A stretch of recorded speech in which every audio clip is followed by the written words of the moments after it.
ಇತಿಹಾಸದ ಪರೀಕ್ಷೆಗಳಲ್ಲಿ ಅತಿ ಹೆಚ್ಚು ಬಾರಿ ಕೇಳಲಾಗುವಂತಹ, ವಿದ್ಯಾರ್ಥಿಗಳಿಗೆ ಕನ್ಫ್ಯೂಸ್ ಮಾಡುವಂತಹ ಈ ಮನ್ಸಬ್ದಾರಿ ಅಂತಂದರೆ ನಿಜವಾಗ್ಲೂ ಏನು, ಇದರಲ್ಲಿ ಬರುವಂತಹ ಜಾತ್ ಮತ್ತು ಸವಾರ್ ಅಂತಂದರೆ ಏನು, ಇವೆಲ್ಲವನ್ನು ನಾವು ಇವತ್ತಿನ ವಿಡಿಯೋದಲ್ಲಿ ಅತ್ಯಂತ ಸುಲಭವಾಗಿ ಅರ್ಥ ಮಾಡ್ಕೊಳ್ಳುವಂತಹ ಒಂದು ಪ್ರಯತ್ನವನ್ನು ಮಾಡ್ತಾ ಇದ್ದೀವಿ. ಹಾಗಾಗಿ ವಿಡಿಯೋವನ್ನು ಎಲ್ಲೂ ಸ್ಕಿಪ್ ಮಾಡದೆ ಕೊನೆವರೆಗೂ ನೋಡಿ. ಮತ್ತು ನಾವು ಯಾವುದಾದ್ರೂ ಆಫೀಸ್ ಅಥವಾ ಸೂಪರ್ ಮಾರ್ಕೆಟ್, ಯಾವುದೇ ಒಂದು ಜಾಬ್ ಅಂತ ಹೇಳಿ ತಗೊಂಡ್ರೆ ಅಲ್ಲಿ ಮ್ಯಾನೇಜರ್ ಆಗಿರ್ಬೋದು, ಕ್ಯಾಶಿಯರು, ಅಸಿಸ್ಟೆಂಟು, HR ಅಂತ ಹೇಳಿ ಈ ರೀತಿ ಬೇರೆ ಬೇರೆ ರ್ಯಾಂಕಿಂಗ್ ಶ್ರೇಣಿ ಇರುವಂತಹ ಹುದ್ದೆಗಳನ್ನು ನಾವು ನೋಡ್ಬೋದಾಗಿರುತ್ತೆ. ಅವರ ರ್ಯಾಂಕ್ ಆಧಾರದ ಮೇಲೆ ಅವರಿಗೆ ಸಂಬಳವನ್ನು ಸಹ ನೀಡಲಾಗುತ್ತೆ. ಅವರು ಏನು ಎಜುಕೇಷನ್ನ ಮಾಡಿದ್ದಾರೆ, ಅವರು ಯಾವ ಒಂದು ಕೆಲಸವನ್ನು ಮಾಡ್ತಾ ಇದ್ದಾರೆ, ಅವರು ಯಾವ ಒಂದು ಶ್ರೇಣಿಯಲ್ಲಿ ಇದ್ದಾರೆ ಅನ್ನುವುದರ ಆಧಾರದ ಮೇಲೆ ಅವರಿಗೆ ಸಂಬಳವನ್ನು ನಿಗದಿಪಡಿಸಲಾಗುತ್ತೆ. ಆದರೆ ಇವತ್ತಿನಿಂದ ಸುಮಾರು 450 ವರ್ಷಗಳ ಹಿಂದೆಯೇ ಮೊಘಲ್ ಸಾಮ್ರಾಜ್ಯದಲ್ಲಿ ಇಡೀ ದೇಶದ ಮಿಲಿಟರಿ ಮತ್ತು ಆಡಳಿತವನ್ನು ನಡೆಸೋದಕ್ಕೋಸ್ಕರ ಇಂತಹದ್ದೇ ಒಂದು ಅದ್ಭುತವಾದಂತಹ ರ್ಯಾಂಕಿಂಗ್ ಸಿಸ್ಟಮನ್ನು ತಂದಿದ್ರು. ಈ ಶ್ರೇಣಿಯ ಆಧಾರದ ಮೇಲೆ ನೀಡುವಂತಹ ಸಂಬಳ ಆಗಿರ್ಬೋದು ಅಥವಾ ಅವರಿಗೆ ನೀಡುವಂತಹ ಅಧಿಕಾರ ಏನಿತ್ತು, ಆ ಒಂದು ಪದ್ಧತಿಯನ್ನು ಮನ್ಸಬ್ದಾರಿ ಪದ್ಧತಿ ಅಂತ ಹೇಳಿ ಕರೆಯಲಾಗ್ತಿತ್ತು. ಈ ಒಂದು ವ್ಯವಸ್ಥೆಯನ್ನು ಕ್ರಿಸ್ತಶಕ 1571ರಲ್ಲಿ ಜಾರಿಗೆ ತಂದಂತಹ ಆ ಅಪ್ರತಿಮ ಮೊಘಲ್ ದೊರೆ ಯಾರು ಅಂತಂದರೆ ಅವನೇ ಮಹಾನ್ ಚಕ್ರವರ್ತಿ ಅಕ್ಬರ್. ಮೊದಲಿಗೆ ಮನ್ಸಬ್ ಅನ್ನುವಂಥ ಒಂದು ಪದ, ಅದರ ಅರ್ಥ ಏನು, ಮನ್ಸಬ್ ಅಂತಂದರೆ ಏನು ಅಂತ ಹೇಳಿ ನಾವು ತಿಳ್ಕೊಬೇಕಾಗತ್ತೆ. ಮನ್ಸಬ್ ಅನ್ನುವಂಥದ್ದು ಒಂದು ಅರೇಬಿಕ್ನ ಪದವಾಗಿರುತ್ತೆ. ಮನ್ಸಬ್ ಅನ್ನುವಂಥ ಒಂದು ಪದವನ್ನು ಅರೇಬಿಕ್ದಿಂದ ಬಂದಿರುವಂತಹ ಒಂದು ಪದವಾಗಿರುತ್ತೆ. ಈ ಒಂದು ಪದದ ಅರ್ಥ ಏನು ಅಂತಂದರೆ ಸ್ಥಾನ, ಅಂತಸ್ತು ಅಥವಾ ಶ್ರೇಣಿ ಅಂತ ಹೇಳಬಹುದಾಗಿರುತ್ತೆ. ಮನ್ಸಬ್ ಅನ್ನುವಂಥ ಪದ್ಧತಿಯ ಅಡಿಯಲ್ಲಿ ಸೇವೆ ಸಲ್ಲಿಸುತ್ತಿರುವಂತಹ ಅಧಿಕಾರಿಗಳು ಏನಿರ್ತಾರೆ ಅವರುಗಳನ್ನು ಮನ್ಸಬ್ದಾರರು ಅಂತ ಹೇಳಿ ಕರೆಯಲಾಗ್ತಿತ್ತು. ಇಲ್ಲಿ ನೆನ್ಪಿಟ್ಕೊಳ್ಬೇಕಾಗಿರುವಂತಹ ಮುಖ್ಯ ವಿಷಯ ಏನು ಅಂತಂದರೆ ಇದು ಬರೀ ಸೈನಿಕರ ಹುದ್ದೆ ಆಗಿರಲಿಲ್ಲ, ಬದಲಾಗಿ ನಾಗರಿಕ ಆಡಳಿತದ ಅಧಿಕಾರಿಗಳಿಗೂ ಸಹ ಇದು ಅನ್ವಯಿಸುತ್ತಿತ್ತು. ಅಂದರೆ ಒಬ್ಬ ಮನ್ಸಬ್ದಾರ ಏನಿರ್ತಾನೆ ಅವನು ಯುದ್ಧದ ಸಮಯದಲ್ಲಿ ಸೈನಿಕ ಅಧಿಕಾರಿಯಾಗಿಯೋ, ಶಾಂತಿಯ ಸಮಯದಲ್ಲಿ ಕಂದಾಯ ಅಥವಾ ಆಡಳಿತ ಅಧಿಕಾರಿಯಾಗಿಯೂ ಸಹ ಕೆಲಸ ಮಾಡಬೇಕಾಗಿತ್ತು. ಅಂದರೆ ಇವತ್ತಿನ IAS ಆಫೀಸರ್ ಮತ್ತು ಮಿಲಿಟರಿ ಕಮಾಂಡರ್ ಏನಿರ್ತಾರೆ ಅವರಿಬ್ಬರ ಕೆಲಸವನ್ನು ಈ ಮನ್ಸಬ್ದಾರ್ ಅನ್ನುವಂಥ ಒಬ್ಬನೇ ಅಧಿಕಾರಿ ಮಾಡ್ತಾ ಇದ್ದಾನೆ. ಈ ಒಂದು ಮನ್ಸಬ್ದಾರ್ ಪದ್ಧತಿಯಲ್ಲಿ 2 ವಿಧಗಳನ್ನು ಕಾಣಬಹುದಾಗಿರುತ್ತೆ. ಮನ್ಸಬ್ದಾರ್ ಅನ್ನುವಂಥ ಒಂದು ಪದ್ಧತಿ 1571ರಲ್ಲಿ ಜಾರಿಗೆ ಬಂತು.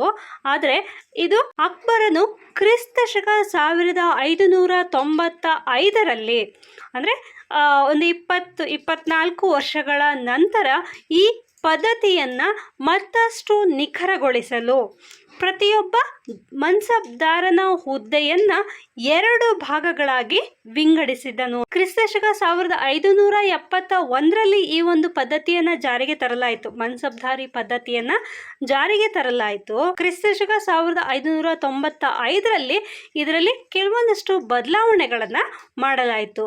ಆ ಬದಲಾವಣೆ ಏನು ಅಂತಂದರೆ ಈ ಮನ್ಸಬ್ದಾರಿ ಪದ್ಧತಿಯನ್ನು 2 ಭಾಗಗಳಾಗಿ ವಿಂಗಡಣೆಯನ್ನು ಮಾಡಲಾಯಿತು. ಅವುಗಳನ್ನು ನಾವು ಏನಂತ ಕರಿತೀವಿ, ಜಾತ್ ಮತ್ತು ಸವಾರ್ ಅಂತ ಹೇಳಿ ಕರೆಯಲಾಗ್ತಿತ್ತು. ಹಾಗಂದ್ರೆ ಜಾತ್ ಅಂತಂದ್ರೆ ಏನು? ಇದು ಆ ಅಧಿಕಾರಿ ಅಂದರೆ ಮನ್ಸಬ್ದಾರ ಏನಿರ್ತಾನೆ ಆ ಮನ್ಸಬ್ದಾರನ ವೈಯಕ್ತಿಕ ರ್ಯಾಂಕ್ ಮತ್ತು ಅವನಿಗೆ ಸಿಗಬೇಕಾದಂತಹ ಸಂಬಳವನ್ನು ನಿರ್ಧರಿಸ್ತಾ ಇತ್ತು. ಅಂದರೆ ಮನ್ಸಬ್ದಾರನಾಗಿ ಯಾವ ಒಬ್ಬ ಅಧಿಕಾರಿ ಕೆಲಸ ಮಾಡ್ತಾ ಇರ್ತಾನೆ ಅವನ ಶ್ರೇಣಿಯ ಆಧಾರದ ಮೇಲೆ ಆ ಶ್ರೇಣಿಗೆ ಸರಿಯಾಗಿ ಎಷ್ಟು ಸಂಬಳವನ್ನು ನೀಡಬೇಕು ಅನ್ನೋದನ್ನು ಈ ಒಂದು ಜಾತ್ ಅನ್ನುವಂತಹ ವ್ಯವಸ್ಥೆ ನಿರ್ಧಾರವನ್ನು ಮಾಡ್ತಾ ಇತ್ತು. ಜಾತ್ ಸಂಖ್ಯೆ ಎಷ್ಟು ಹೆಚ್ಚಿರುತ್ತದೋ ಆಸ್ಥಾನದಲ್ಲಿ ಆ ಅಧಿಕಾರಿಗೆ ಅಷ್ಟು ಗೌರವ ಇರ್ತಾ ಇತ್ತು. ಯಾರಿಗೆ ಹೆಚ್ಚು ಜಾತ್ಗಳನ್ನು ನೀಡಲಾಗ್ತಿತ್ತೋ ಅವ್ರಿಗೆ ಆಸ್ಥಾನದಲ್ಲಿ ಹೆಚ್ಚಿನ ಗೌರವ, ಅಂದರೆ ಯಾರು ಪೇಮೆಂಟನ್ನು ಜಾಸ್ತಿ ತಗೋತಾರೆ ಅವರಿಗೆ ಹೆಚ್ಚು ಗೌರವ ಸಹ ಇದ್ದೇ ಇರುತ್ತೆ. ಹಾಗೆಯೇ ಇಲ್ಲೂ ಸಹ ಜಾತ್ ಸಂಖ್ಯೆ ಎಷ್ಟು ಹೆಚ್ಚಿರುತ್ತೋ ಆ ಆಸ್ಥಾನದಲ್ಲಿ ಆ ಅಧಿಕಾರಿಗೂ ಸಹ ಅಷ್ಟು ಗೌರವ ಇರ್ತಿತ್ತು. ನೆಕ್ಸ್ಟ್ ಬರುವಂತಹದ್ದು ಸವಾರ್ ಅನ್ನುವಂಥದ್ದು. ಇದು ಆ ಅಧಿಕಾರಿ ಚಕ್ರವರ್ತಿಯ ಸೇವೆಗೆ ತನ್ನ ಬಳಿ ಎಷ್ಟು ಸಂಖ್ಯೆಯ ಕುದುರೆಗಳು ಮತ್ತು ಕುದುರೆ ಸವಾರರನ್ನು ರೆಡಿ ಇಟ್ಕೊಳ್ಬೇಕು ಅನ್ನೋದನ್ನು ಸೂಚಿಸ್ತಾ ಇತ್ತು. ಅಂದರೆ ಒಬ್ಬ ಅಧಿಕಾರಿ ಏನಿರ್ತಾನೆ ಆ ಅಧಿಕಾರಿಯ ಕೆಳಗಡೆ ಎಷ್ಟು ಜನ ಸೇವಕರು ಇರಬೇಕು, ಸೇವಕರ ಒಂದು ಗುಂಪು ಇರಬೇಕು ಅನ್ನೋದನ್ನ ಈ ಸವಾರ್ ಅನ್ನುವಂಥದ್ದು ನಿರ್ಧಾರ ಮಾಡ್ತಿತ್ತು. ರಾಜ ಅವನಿಗೆ ಎಷ್ಟು ಸೈನಿಕರನ್ನು ನೀಡಬೇಕು ಅಂತ ಹೇಳಿರುತ್ತೆ ಅಷ್ಟು ಸೈನಿಕರನ್ನು ಅವನು ನೋಡ್ಕೊಳ್ಳೋದಾಗಿರ್ಬೋದು ಅಥವಾ ಅವರನ್ನು ರೆಡಿ ಮಾಡಿ ಇಟ್ಕೊಳ್ಳೋದು ಅವನ ಒಂದು ಕೆಲಸ ಆಗ್ತಿತ್ತು. ಇದನ್ನು ಸವಾರ್ ಅನ್ನುವಂಥದ್ದು ನೋಡ್ಕೊಳ್ತಾ ಇತ್ತು. ಸಿಂಪಲ್ ಆಗಿ ಎಕ್ಸಾಂಪಲ್ ಹೇಳಬೇಕು ಅಂತಂದರೆ ಒಬ್ಬ ಅಧಿಕಾರಿಗೆ 5,000 ಜಾತ್ ಮತ್ತು 4,000 ಸವಾರ್ ಹುದ್ದೆ ನೀಡಿದರೆ 5,000 ಅನ್ನೋವಂಥದ್ದು ಆ ಅಧಿಕಾರದ ದರ್ಜೆಯನ್ನು ತೋರ್ಪಡಿಸುತ್ತಿತ್ತು. ಅಂದರೆ 5,000 ಅವನ ಶ್ರೇಣಿಯಾಗಿತ್ತು ಮತ್ತು ಅವನು ರಾಜನಿಗೋಸ್ಕರ 4,000 ಕುದುರೆಗಳನ್ನು ಸೈನಿಕರನ್ನು ಯಾವಾಗಲೂ ರೆಡಿ ಇಟ್ಕೊಳ್ಬೇಕಿತ್ತು. ಅಕ್ಬರನ ಕಾಲದಲ್ಲಿ ಮನ್ಸಬ್ದಾರರಲ್ಲಿ ಒಟ್ಟು 66 ಶ್ರೇಣಿಗಳಿದ್ದವು. ಆದರೆ ಪ್ರಾಯೋಗಿಕವಾಗಿ 33 ಶ್ರೇಣಿಗಳು ಮಾತ್ರ ಅಲ್ಲಿ ಬಳಕೆಯಲ್ಲಿತ್ತು. ಕನಿಷ್ಠ ಶ್ರೇಣಿ ಅಂತಂದರೆ 10ರಿಂದ ಆರಂಭವಾಗಿ. ಅಕ್ಬರ್ನ ಕಾಲದಲ್ಲಿ ಮನ್ಸಬ್ದಾರರಲ್ಲಿ ಒಟ್ಟು 66 ಶ್ರೇಣಿಗಳಿದ್ವು. ಅಂದರೆ 10ರಿಂದ 66ರವರೆಗೆ ಶ್ರೇಣಿಗಳನ್ನು ನೀಡಲಾಗ್ತಿತ್ತು. ಆದರೆ ಪ್ರಾಯೋಗಿಕವಾಗಿ 33 ಶ್ರೇಣಿಗಳು ಮಾತ್ರ ಬಳಕೆಯಲ್ಲಿತ್ತು.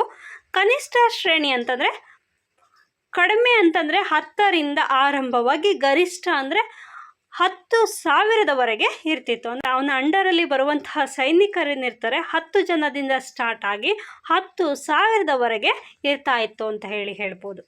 ಹೆಚ್ಚಿನ ಶ್ರೇಣಿ ಅಥವಾ ಹೆಚ್ಚಿನ ಶ್ರೇಣಿಯ ಹುದ್ದೆಗಳೇನಿರ್ತಾ ಇತ್ತೋ ಆ ಎಲ್ಲ ಶ್ರೇಣಿಯ ಹುದ್ದೆಗಳನ್ನು ಕೇವಲ ರಾಜಮನೆತನದಲ್ಲಿ ಇರುವಂಥವರಿಗೆ, ಆ ರಾಜನ ಸಂಬಂಧಿಕರಿಗೆ, ರಾಜಕುಮಾರರಿಗೆ ಮಾತ್ರ ಕೊಡಲಾಗ್ತಿತ್ತು.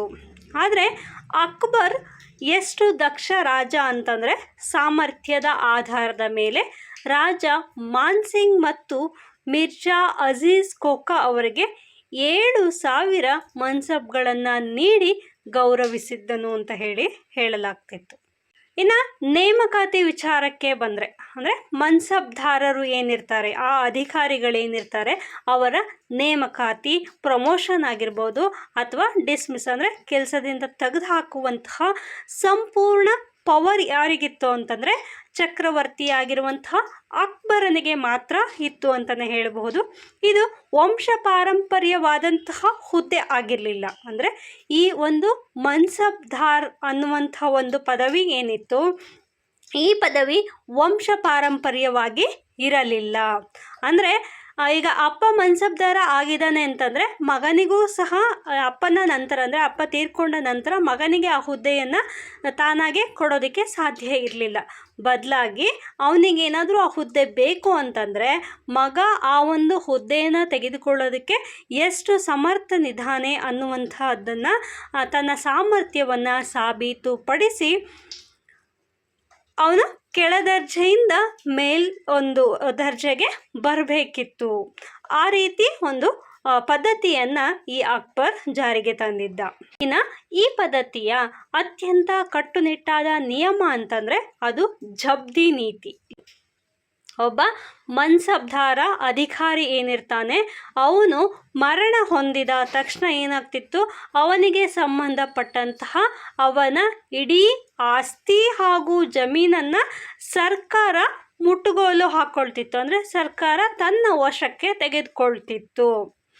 ಅಧಿಕಾರಿಗಳು ಪ್ರಜೆಗಳನ್ನು ಸುಲಿಗೆ ಮಾಡಿ ಗಳಿಸಿದಂಥ ಹಣವನ್ನು ತಮ್ಮ ಮಕ್ಕಳಿಗೋಸ್ಕರ ಕೂಡಿಡಬಾರ್ದು ಮತ್ತು ಭ್ರಷ್ಟರಾಗಬಾರ್ದು ಅನ್ನೋದು ಅಕ್ಬರನ ಪ್ಲ್ಯಾನ್ ಆಗಿತ್ತು. ಆ ಒಂದು ಕಾರಣದಿಂದಾಗಿ ಯಾರೇ ಒಬ್ಬ ಅಧಿಕಾರಿ ಅಧಿಕಾರದಲ್ಲಿ ಇದ್ದಾಗ ಅವನಿಗೆ ನೀಡಿದ್ದಂತಹ ಸಂಪೂರ್ಣ ಆಸ್ತಿಯಾಗಿರ್ಬೋದು ಅಥವಾ ಅವನ ಜಮೀನೇನಿರ್ತಿತ್ತು ಆ ಜಮೀನುಗಳನ್ನು ಸರ್ಕಾರ ಏನು ಮಾಡ್ತಿತ್ತು, ತನ್ನ ವಶಕ್ಕೆ ತೆಗೆದುಕೊಳ್ತಾ ಇತ್ತು. ಇಲ್ಲಿ ಯಾವುದೇ ಕಾರಣಕ್ಕೂ ಈ ಒಂದು ಮನ್ಸಬ್ದಾರ್ ಪದ್ಧತಿಯಲ್ಲಿ ಅಧಿಕಾರ ಅನ್ನುವಂಥದ್ದು ವಂಶ ಪಾರಂಪರ್ಯವಾಗಿ ನೀಡಲಾಗ್ತಿರ್ಲಿಲ್ಲ. ಯಾವುದೇ ಕಾರಣಕ್ಕೂ ಅಧಿಕಾರಿಗಳು ಪ್ರಜೆಗಳನ್ನು ಸುಲಿಗೆ ಮಾಡಬಾರ್ದು, ಪ್ರಜೆಗಳಿಗೆ ಒತ್ತಾಯ ಮಾಡಿ ಹಣವನ್ನು ಕೂಡಿಡಬಾರ್ದು, ಅಧಿಕಾರಿಗಳು ಭ್ರಷ್ಟರಾಗಬಾರ್ದು ಅನ್ನೋದು ಅಕ್ಬರನ ಒಂದು ಮೂಲ ಉದ್ದೇಶ ಆಗಿತ್ತು. ಮನ್ಸಬ್ದಾರ್ ಪದ್ಧತಿ ಏನಿತ್ತು, ಈ ಪದ್ಧತಿಯಲ್ಲಿ ಮನ್ಸಬ್ದಾರ್ ಅಧಿಕಾರಿಗಳಿಗೆ ವೇತನವನ್ನು ನಗದು ರೂಪದಲ್ಲಿ ಅಥವಾ ಜಾಗೀರ್ ರೂಪದಲ್ಲಿ ನೀಡಲಾಗ್ತಿತ್ತು. ಇಲ್ಲಿ ಸಂಬಳವನ್ನು 2 ರೀತಿಯಲ್ಲಿ ನೀಡಲಾಗ್ತಿತ್ತು.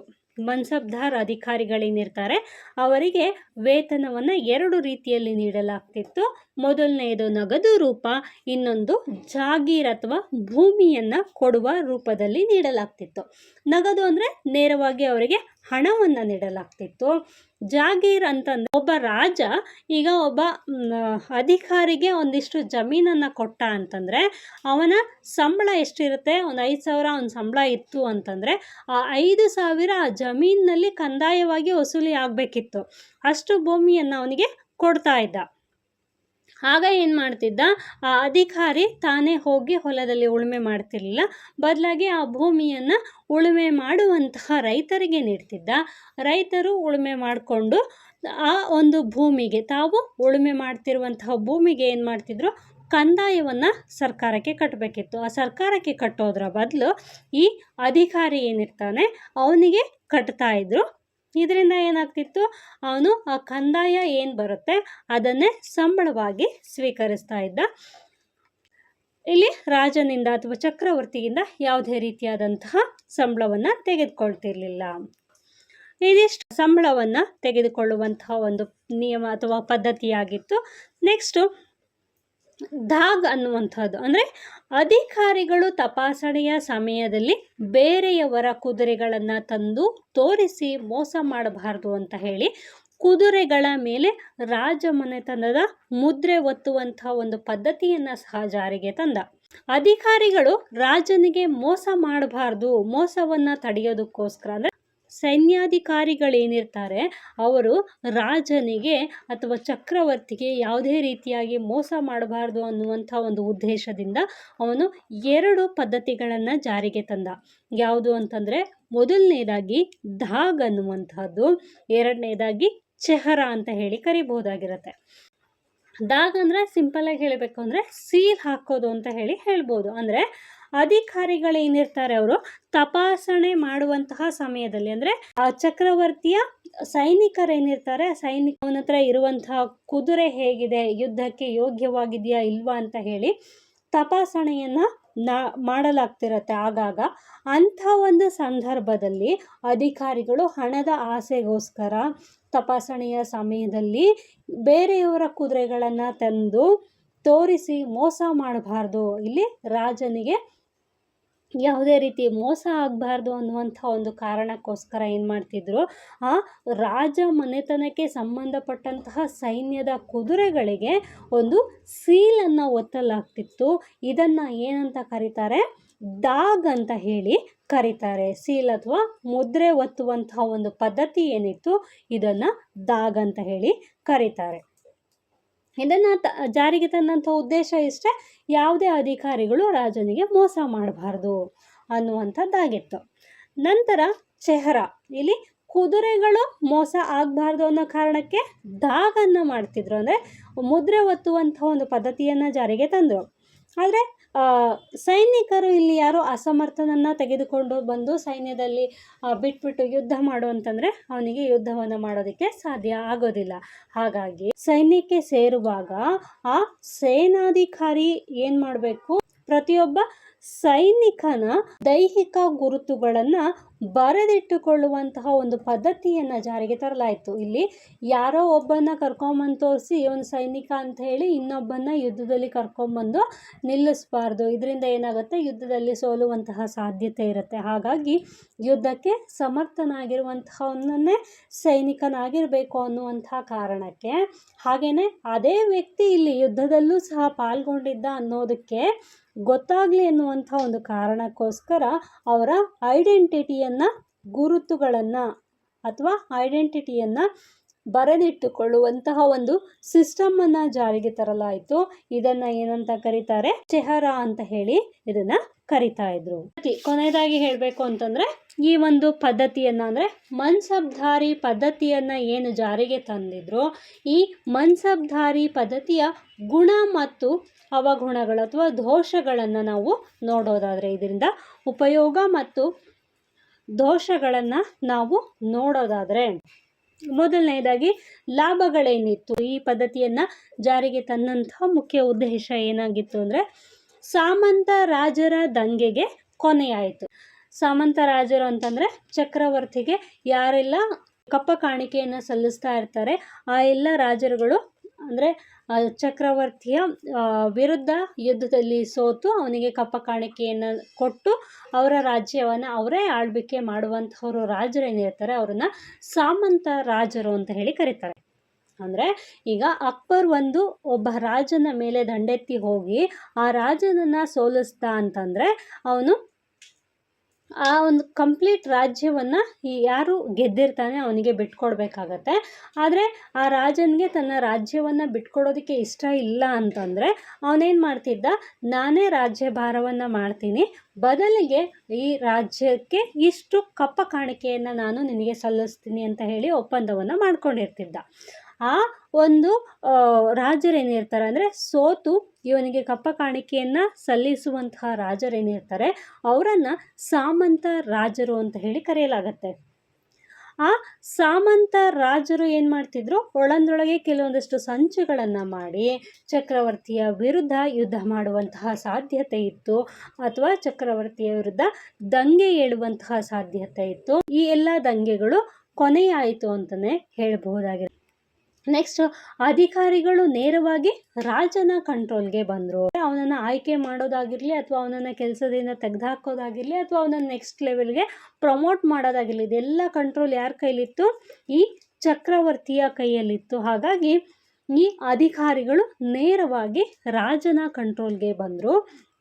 ಮತ್ತು ಜಾತಿ ಧರ್ಮವನ್ನು ನೋಡದೆ ಕೇವಲ ಪ್ರತಿಭೆಯ ಆಧಾರದ ಮೇಲೆ ಹುದ್ದೆಯನ್ನು ನೀಡಿದ್ದರಿಂದ ರಜಪೂತರು ಹಾಗೂ ಹಿಂದೂ ಧರ್ಮದ ದಕ್ಷ ಅಧಿಕಾರಿಗಳು ಸಹ ಮೊಘಲ್ ಸೇವೆಗೆ ಬಂದರು ಅಂತಲೇ ಹೇಳಬಹುದಾಗಿರತ್ತೆ.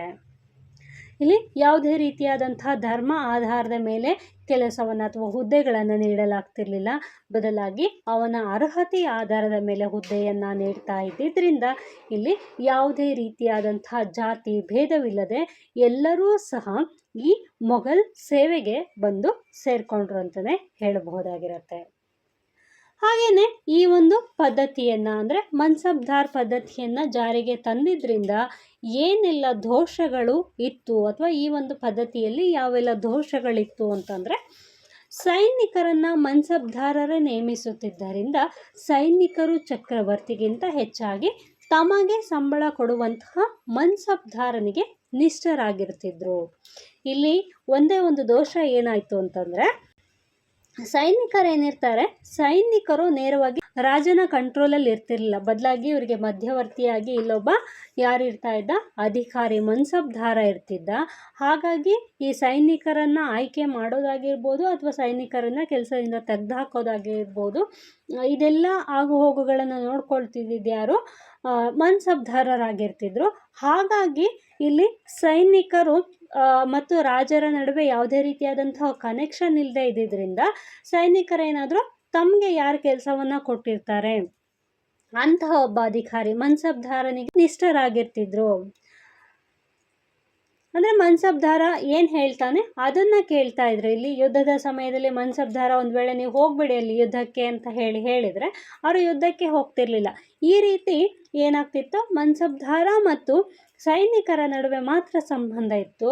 ಹಾಗಾಗಿ ಇಲ್ಲಿ ಸೈನಿಕ ಮತ್ತು ಮನ್ಸಬ್ದಾರರ ನಡುವೆ ಹೆಚ್ಚಾಗಿ ಸಂಬಂಧ ಇದ್ದಿದ್ದರಿಂದ ಸೈನಿಕರು ಚಕ್ರವರ್ತಿಗಿಂತ ಹೆಚ್ಚಾಗಿ ತಮಗೆ ಸಂಬಳ ಕೊಡುವಂತಹ ಮನ್ಸಬ್ದಾರನಿಗೆ ನಿಷ್ಠರಾಗ್ತಿದ್ರು. ಇದರಿಂದ ದೇಶ ಪ್ರೇಮದ ಕೊರತೆ ಇತ್ತು ಅಂತಲೇ ಹೇಳ್ಬೋದಾಗಿರುತ್ತೆ. ನಾ ಹೇಳಿದ್ನಲ್ಲೀಗ ಮನ್ಸಬ್ದಾರೆಯಿಂದ ಒಂದು ವೇಳೆ ಅಲ್ಲಿ ಯುದ್ಧ ನಡೀತಾ ಇದೆ ಅಂತಂದರೆ ಮನ್ಸಬ್ದಾರ ಹೇಳಿದರೆ ಮಾತ್ರ ಆ ಸೈನಿಕರು ಯುದ್ಧಕ್ಕೆ ಹೋಗ್ತಿದ್ರು. ಇಲ್ಲಿ ಚಕ್ರವರ್ತಿ ಅಥವಾ ನಮ್ಮ ದೇಶ ಸಮಸ್ಯೆಯಲ್ಲಿದೆ, ನಾವು ಹೋಗಿ ಯುದ್ಧವನ್ನು ಮಾಡಬೇಕು ಅನ್ನುವಂಥ ಯಾವುದೇ ರೀತಿಯಾದಂತಹ ಕಾಳಜಿ ಅವರುಗಳಲ್ಲಿ ಇರ್ತಿರ್ಲಿಲ್ಲ. ಬದಲಾಗಿ ಮನ್ಸಬ್ದಾರನಿಗೆ ಅವರು ನಿಷ್ಠರಾಗಿ ಇರ್ತಾ ಇದ್ರು. ಮನ್ಸಬ್ದಾರ್ ಪದ್ಧತಿಯ ಕನ್ಕ್ಲೂಷನನ್ನು ನಾವು ನೋಡೋದಾದರೆ ಕೆಲವು ಸಣ್ಣ ಪುಟ್ಟ ದೋಷಗಳಿದ್ರು. ಇದರಲ್ಲಿ ಬಂದಂತಹ ಒಂದೇ ಒಂದು ದೋಷ ಅಂತಂದರೆ ಈ ರೀತಿ ಮನ್ಸಬ್ದಾರ ಮತ್ತು ಸೈನಿಕರ ನಡುವೆ ಇದ್ದಂತಹ ಒಂದು ಸಂಬಂಧ ಆಗಿತ್ತಷ್ಟೇ ಹೊರತು ಬೇರೆ ಯಾವುದೇ ರೀತಿ ಹೆಚ್ಚಾಗಿ ದೋಷಗಳು ಇರಲಿಲ್ಲ ಅಂತಲೇ ಹೇಳಬಹುದು. ಅಷ್ಟು ಅಚ್ಚುಕಟ್ಟಾಗಿ ಈ ಒಂದು ಪದ್ಧತಿಯನ್ನು ಜಾರಿಗೆ ತರಲಾಯಿತು. ಅಕ್ಬರನ ಈ ಮನ್ಸಬ್ದಾರಿ ಪದ್ಧತಿಯು ಮೊಘಲ್ ಸಾಮ್ರಾಜ್ಯದ ಆರ್ಥಿಕ ಮತ್ತು ಮಿಲಿಟರಿ ಶಕ್ತಿಯನ್ನು ದ್ವಿಗುಣಗೊಳಿಸಿತ್ತು ಅಂತಲೇ ಹೇಳಬಹುದಾಗಿರುತ್ತೆ. ಈ ಮನ್ಸಬ್ದಾರಿ ಪದ್ಧತಿ ಇಲ್ಲಿ ಮನ್ಸಬ್ದಾರ್ ಅಧಿಕಾರಿಗಳೇನಿರ್ತಾರೆ ಅವರು ಮಿಲಿಟರಿ ಅಧಿಕಾರಿ ಜೊತೆಗೆ ಆಡಳಿತ ಅಧಿಕಾರಿಯಾಗಿ ಕೆಲಸವನ್ನು ನಿರ್ವಹಿಸ್ತಾ ಇದ್ದಿದ್ದರಿಂದ ಇಲ್ಲಿ ಆಡಳಿತ ಮತ್ತು ಮಿಲಿಟರಿ ಎರಡರಲ್ಲೂ ಸಹ ಅವರ ಶಕ್ತಿ ಇತ್ತು. ಹಾಗಾಗಿ ಅವರ ಆರ್ಥಿಕ ಮತ್ತು ಮಿಲಿಟರಿ ಶಕ್ತಿಯನ್ನು ದ್ವಿಗುಣಗೊಳಿಸಿತು ಅಂತಲೇ ಹೇಳಬಹುದು. ಸೊ ಇವತ್ತಿನ ವಿಡಿಯೋ ನಿಮಗೆ ಇದಿಷ್ಟು ಅರ್ಥ ಆಗಿದೆ ಅಂತ ಅಂದ್ಕೊಳ್ತೀನಿ. ಇದಿಷ್ಟು ಅರ್ಥ ಆಗಿದರೆ ಒಂದು ಲೈಕ್ ಮಾಡಿ, ನಿಮ್ಮ ಫ್ರೆಂಡ್ಸ್ ಜೊತೆ ಶೇರ್ ಮಾಡಿ. ಇನ್ನು ಯಾವ ವಿಷಯದ ಬಗ್ಗೆ ಹೆಚ್ಚು ವಿಡಿಯೋಗಳು ಬೇಕು ಅಂತ ಹೇಳಿ ಕಮೆಂಟ್ ಬರುತ್ತೋ ಆ ವಿಷಯವನ್ನು ಕುರಿತು ನಾನು ವಿಡಿಯೋವನ್ನು ಮಾಡ್ತಾ ಹೋಗ್ತೀನಿ. ನೀವಿನ್ನು ನಮ್ಮ ಚಾನಲ್ಗೆ ಸಬ್ಸ್ಕ್ರೈಬ್ ಆಗಿಲ್ಲ ಅಂತಂದರೆ ಈಗಲೇ ಸಬ್ಸ್ಕ್ರೈಬ್ ಆಗಿ ಅಂತ ಹೇಳ್ತಾ ಮುಂದಿನ ವಿಡಿಯೋದಲ್ಲಿ ಸಿಗೋಣ. ಧನ್ಯವಾದಗಳು. Thank you for watching. Keep watching.